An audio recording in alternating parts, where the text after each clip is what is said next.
chocolat.com. Et tout de suite, un nouveau métier de luxe. Métier d'art, métier de luxe. Le salon du chocolat ouvre ses portes demain à Paris. L'occasion de faire un zoom aujourd'hui sur le métier de chocolatier avec Nicolas Cloiseau. Bonjour. Bonjour. Vous êtes chef chocolatier de la Maison du Chocolat, meilleur ouvrier de France également. La Maison du Chocolat existe depuis 1977, vous y travaillez depuis 1996, vous connaissez donc bien la maison. Qu'est-ce qui la caractérise le mieux selon vous ? Alors, ce qui la caractérise, je dirais, c'est l'équilibre des goûts. J'ai vraiment été, ça a été l'enseignement que j'ai eu à travers son créateur qui s'appelle Robert Lynx, qui m'a vraiment sensibilisé aux équilibres de goût entre le chocolat et le parfum qu'on va y associer. Alors justement, vous créez de nouveaux chocolats. Comment est-ce qu'on procède ? C'est possible aujourd'hui encore de créer de nouveaux chocolats ? Alors, la création d'un chocolat, ça passe d'abord par la sélection de fèves de cacao qui sont exceptionnelles. Donc pour cela, en fait, je travaille en collaboration avec ce qu'on appelle un sourceur. C'est-à-dire que c'est un agronome de formation qui va me sélectionner des fèves à travers le monde selon des typicités aromatiques que je vais lui demander. Par exemple, pour le coffret de Noël, j'ai voulu travailler sur une ganache avec un chocolat qui avait des typicités de notes épicées en clin d'œil aux épices de Noël. Donc ces fèves, en fait, proviennent du Venezuela et ont la particularité d'avoir des notes un petit peu de cannelle et de poivre noir. Donc ça, c'est tout un travail, voilà, en collaboration avec un sourceur. Et de l'autre côté, en fait, il y a tout un gros travail aussi pour rechercher toutes les autres matières premières qui vont composer le chocolat, c'est-à-dire de chercher les meilleures noisettes, les meilleures amandes, les meilleurs citrons, les meilleures framboises, j'en passe et des meilleurs.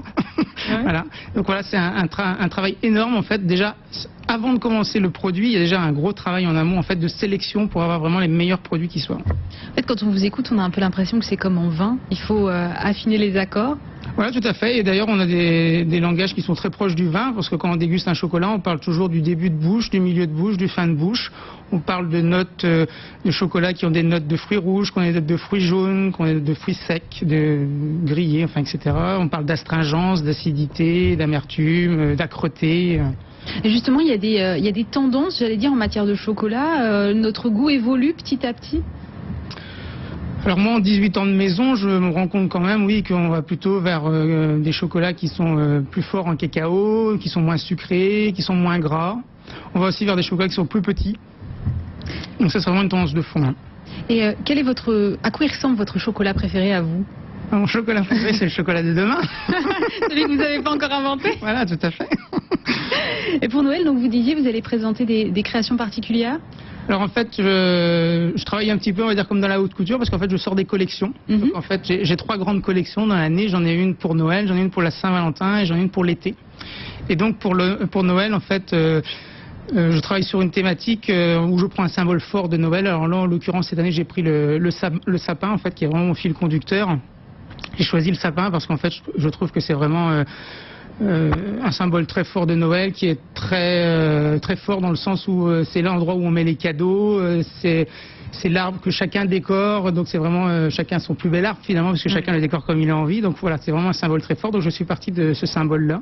J'en ai fait une grande pièce en chocolat, j'en ai fait une pièce beaucoup plus petite, et parallèlement à ça, j'ai développé un coffret donc avec 5 bonbons de chocolat, où là je travaille plutôt sur des parfums qui sont de saison. Donc j'ai travaillé en l'occurrence avec des clémentines corses en fait, qui proviennent d'un petit village qui s'appelle Aléria au sud de Bastia. Ce sont des petites clémentines confites entièrement qui sont réduites sous forme de pâte en fait. On va les étaler très finement à 3 mm enrobé de chocolat, donc c'est quelque chose de très fruité, très frais. On va retrouver aussi donc ma ganache, comme je vous disais tout à l'heure, ma ganache nature en fait, qui vient du Venezuela, qui a ses notes un petit peu épicées, donc en clin d'œil aux épices de Noël. On va avoir un praliné à la date. Donc c'est vrai que ça c'est pas très courant, la date est pas beaucoup utilisée. Dans le chocolat, non ? Non, mais en fait c'est un clin d'œil un petit peu, vous savez, aux fruits déguisés de Noël, où on a la date qui est ouverte avec de la pâte d'amande dedans. Donc voilà, c'était un petit clin d'œil aux fruits déguisés de Noël. J'ai travaillé aussi sur de la bergamote. Donc c'est un agrume qui provient de Sicile. Donc la bergamote, c'est l'hybride de l'orange amer et du citron vert.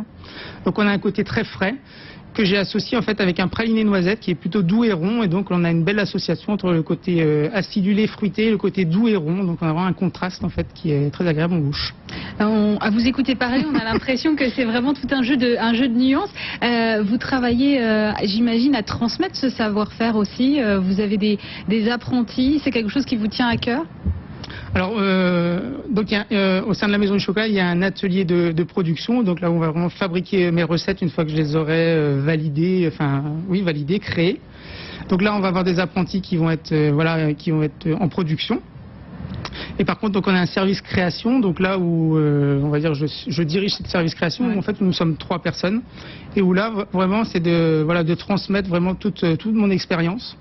Après, comme je dis, je veux pas non plus, je veux pas que les personnes qui soient avec moi deviennent des Nicolas Cloizeau demain. Je veux aussi qu'ils s'expriment. Et c'est leur propre créativité. Voilà, c'est en ça que c'est très enrichissant, parce que moi, mon but en tant que meilleur ouvrier de France, c'est de transmettre mon savoir, mais c'est aussi que eux me donnent aussi leurs avis, leur vision des choses, et c'est ça qui fait que finalement eux grandissent et moi continue à grandir aussi. Alors, les Français consomment, je disais, 6,5 kg de chocolat par an, budget moyen 268 €. Le chocolat ne connaît pas la crise. C'est quoi? C'est rassurant, le chocolat? Ah oui, c'est un côté très rassurant. Comme je dis, c'est vrai que moi, quand je crée mes chocolats, ce que je souhaite avant tout, quand les consommateurs les dégustent, c'est soit leur faire découvrir une nouvelle matière première, donc par exemple à Noël à travers la bergamote, soit c'est aussi les transposer dans un autre pays à travers justement le Venezuela, la ganache nature, ou comme je dis aussi, c'est tout simplement, parce que ça c'est tout à fait légitime, on n'est pas toujours en train de se poser des questions, je veux dire, intellectuelles en dégustant du chocolat, c'est tout simplement en suscitant aussi la gourmandise et de manger tout simplement le chocolat avec gourmandise, parce que le fait d'en consommer, ça apporte du bien-être. Vous parliez de l'origine des produits. Est-ce que c'est quelque chose à quoi les Français font aussi plus attention, l'origine des chocolats, l'origine du cacao, des produits? Est-ce que vous sentez un intérêt particulier pour ça? Aujourd'hui, oui, depuis quelques années, on a quand même des consommateurs qui me questionnent à ce niveau-là, mais c'est vrai que moi ça s'est fait tout naturellement, puisque finalement moi mon travail à la base c'est de vraiment trouver le meilleur produit qui soit. Donc pour trouver le meilleur produit qui soit, c'est d'aller directement chez le producteur. Et donc aujourd'hui, je travaille en direct avec un producteur en Ardèche pour mes framboises, en direct avec un producteur à Menton pour mes citrons. Et en ça, c'est très enrichissant parce que finalement, vous allez sur place échanges, aussi voir. Oui, tout à fait. Oui. Merci beaucoup Nicolas Cloizeau, chef donc chocolatier de la Maison du Chocolat et meilleur ouvrier de France. Tout de suite, on retrouve Emmanuel Remin pour un déjeuner au Tonguienne, c'est dans le 8e arrondissement. BFM